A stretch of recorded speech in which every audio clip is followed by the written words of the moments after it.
Well, howdy there, Internet people. It's Belle again, and welcome to The Roads with Belle. Today is January 5th, 2025, and this is episode 72 of The Roads Not Taken, which is a weekly series where we go over the news that was unreported, underreported, didn't get the coverage we felt that it should, or we just found it interesting. And then we go over a few questions from y'all. And by request, we've added an economics section. And today is January 5th, and it's George Washington Carver Day. And on this date in 1886, The Strange Case of Dr. Jekyll and Mr. Hyde was published. And beginning with foreign policy. After a lengthy standoff, South Korea's now impeached president was able to avoid being arrested for the time being. This is all still fallout from the failed martial law attempt. Right-wing British politicians are distancing themselves from Musk after his social media post became more inflammatory by British standards. Russia has lost a multi-billion-dollar stream of income now that gas is no longer being transported through Ukraine to Europe. Ukrainian intelligence is saying that Russia is once again recruiting from prisons. A court in Finland has upheld the seizure of the tanker suspected of being involved in damaging the undersea cables. Poland has taken over the EU's presidency. This is going to shift focus for the Union to security and will probably signal a tougher stance against Russia.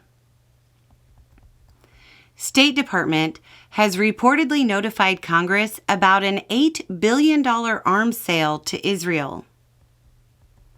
In U.S. news, Johnson retained his speakership, but now the Freedom Caucus is listing demands with the implied consequence of a motion to vacate.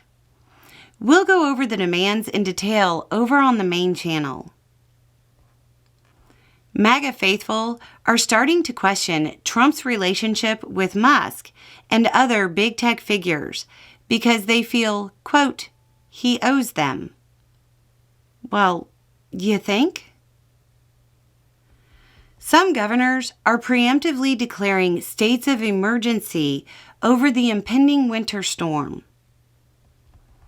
Trump is scheduled to be sentenced on January 10th in the hush money case.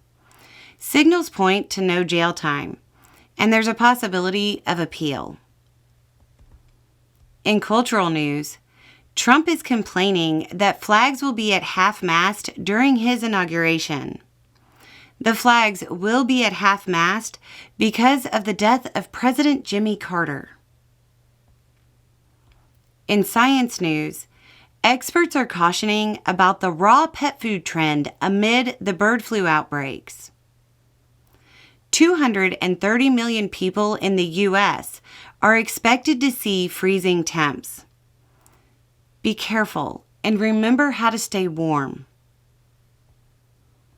In economic news, Apple is reportedly going to pay $95 million to settle a lawsuit over alleged eavesdropping by Siri.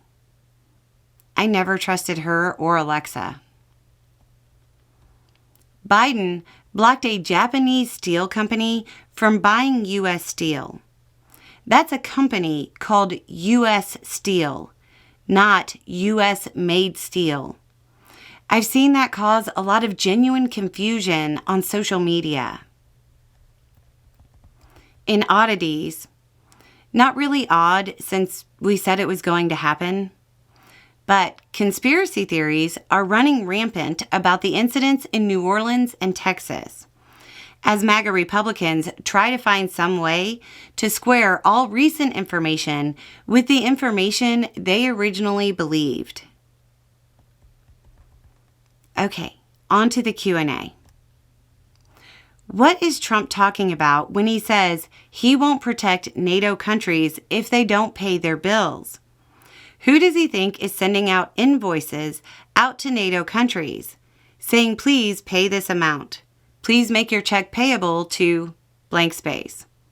Who? Who does Trump think is collecting the money? Who is keeping track of what countries are paid up? Does he think they're supposed to be paying us, or U.S., I'm not sure, but I think it's us, like we're running a protection racket? This is one of those that I actually think that Trump understands how they're supposed to be doing it. And I think he just believes that his base doesn't understand it. So he's making it seem like they owe us money, rather than the few countries that aren't spending the agreed amount of their GDP on defense. The channel shares an outlook that makes it sound like the Republican Party is going to fall apart in the next week. But here we are, years later, with the party lumbering forward. It's shaky, but it's still moving forward. These videos talking about how dysfunctional the Republican Party is are starting to annoy me because I got so much hope over the past couple of years that a house divided cannot stand. But here we are, with the Republican Party in power again and Trump pulling similar moves that the channel gave the impression would make him unable to lead. Either the Republican Party is not as dysfunctional as you make it out to be, or an implosion is coming in the next 4 years. Which one is it? Well, you have a couple of things. Nowhere on this channel, at least that I'm aware of, will you find the idea that the Republican Party is going to completely disintegrate next week. Based on that, your either-or question doesn't really add up. So, the Republican Party is that dysfunctional. The same day that Johnson retained his speakership, the Freedom Caucus sent a list of demands. So, none of that, though, means that the party's going to implode. And I guess it would also depend on your definition of implode. But your most likely outcome is that people will see the dysfunction. They'll get annoyed, and things will start to fall apart. And as they do, they'll put 2 and 2 together, and the party will start to lose support. So if you want to hope for something like that to happen, hope for that to happen by the time midterms get here. Politics is a slow-moving world. And there was a perfect storm that got Trump into office and winning. And part of it was depressed voter turnout on the Democratic side of the aisle. So the U.S. is in for a bumpy road. The dysfunction on the Republican side may help to make it a little less bumpy for everyone. I have a scheduled conversation coming up with someone who voted for Trump, but reached out to me asking why I am so opposed to Trump. They are an electrical engineer and by no means stupid. They believe that Trump had nothing to do with the violence on January 6th, and that Trump will stand up to Putin and support Ukraine. What is the best approach to take? My understanding with conversations like this is that I should start with claims that are the easiest to prove, and then to more difficult claims. I would stay away from the 6th. Honestly, with everything that is out there, you'll probably never reach them on that.